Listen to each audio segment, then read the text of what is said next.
हर लड़ाई के लिए कुर्बानी की जरूरत होती है। आप लड़ाई लड़ेंगे और आराम से बैठे रहेंगे, काम नहीं होगा। बिस्मिल्लाहिर्रहमानिर्रहीम, नहमदुहु व नुसल्ली व नुसल्लिमु अला रसूलिहिल करीम, अम्मा बाद।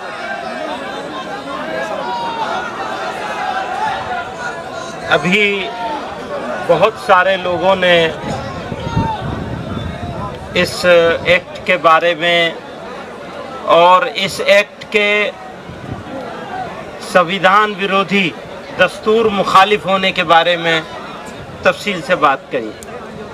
तासुर ये दिया जा रहा है कि ये मुसलमानों का मामला है, हालांकि सच्चाई ये है कि ये मुसलमानों का मामला नहीं है। सिर्फ मुसलमानों का तो है ही है, लेकिन सिर्फ मुसलमानों का नहीं है, बल्कि ये मुल्क के दस्तूर का मामला है। इस मुल्क के दस्तूर साजों ने, मॉडर्न इंडिया के जो आर्किटेक्ट थे, उन्होंने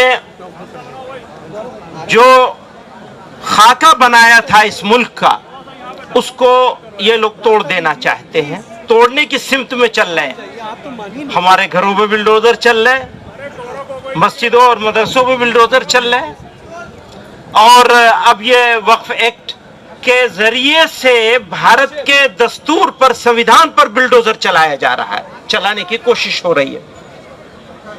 तो मैं इसकी मुखालिफत तो हर हाल में करनी है, लेकिन आगे का लाहे अमल क्या होगा, आगे कैसे किया जाएगा, इसको ये लड़ाई कैसे लड़ी जाएगी। तो जैसा कि सब लोगों ने कहा कि ये शुरुआत है, तो जब किसी चीज की शुरुआत इतनी खूबसूरत हो तो उसकी जवानी और उसका शबाब कितना खूबसूरत होगा। मुझे हमारे सिख समाज के जिम्मेदार, मैं उनको मुबारकबाद देना चाहता हूं, और यकीनन ये लड़ाई सब लोगों की है, और अगर इस लड़ाई को अकेले अकेले लड़ा जाएगा तो हो सकता है थोड़ी दिन के लिए वो जीत जाएं, लेकिन एक बात का यकीन है, मैं अपने मुसलमानों से और फिक्रमंद सिटीजन से, भारत के जो लोग चिंता में है कि ये भारत जा क्या कहाँ रहा है, बनाया क्या जा रहा है, ये जो मेजोरिटोरियन स्टेट बनाने की कोशिश हो रही है, इसका बेहतरीन जवाब है जो इन्होंने कहा है कि यह अक़लियतों की अक्सरियत का मुल्क है, और सिर्फ हमें नहीं जमा होना है, बल्कि हमें अपने साथ और भी सबको जमा करना है। एक बात यह है। दूसरी बात यह है, हर लड़ाई के लिए कुर्बानी की जरूरत होती है। आप लड़ाई लड़ेंगे और आराम से बैठे रहेंगे, काम नहीं होगा।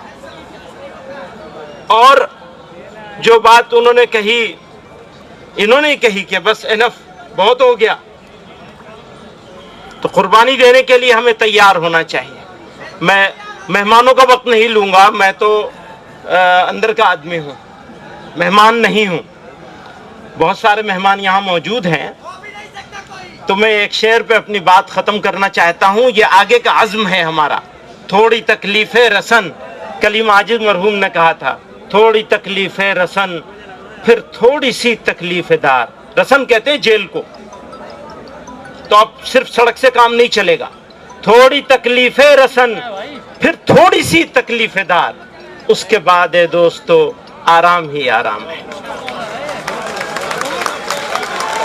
और समाजवादी पार्टी के एक बड़े नेता जो कि अखिलेश यादव की तरफ से जंतर मंतर पर मौजूद है, उन्होंने भी ये बयान दिया है कि हम मुस्लिम कम्युनिटी को यकीन दिलाते हैं कि हम वफ़्क़ तरमीमी बिल 2024 के खिलाफ मुसलमानों के साथ खड़े हुए हैं। जी दोस्तों, आप खुद सुन सकते हैं कि समाजवादी पार्टी ने वफ़्क़ तरमीमी बिल 2024 के ताल्लुक से क्या कुछ कहा है। सरकार को पता है कि रेल और रक्षा के बाद अगर सबसे ज्यादा कहीं जमीनें हैं तो हमारे वक्फ बोर्डों के पास है। ये बीजेपी के लोग जो देश के अंदर नफरत फैला रहे हैं, देश के अंदर लोगों को चैन से नहीं रहने देना चाहते हैं, देश के अंदर हमारे मुसलमान भाइयों के हर स्तर पर हमला कर रहे हैं, चाहे उनके शिक्षण संस्थान हो, चाहे उनका रोजगार हो, व्यापार हो। अब तो हद हो गई, जब उनके द्वारा वक्फ की हुई जमीनों पर भी इनकी नियत है।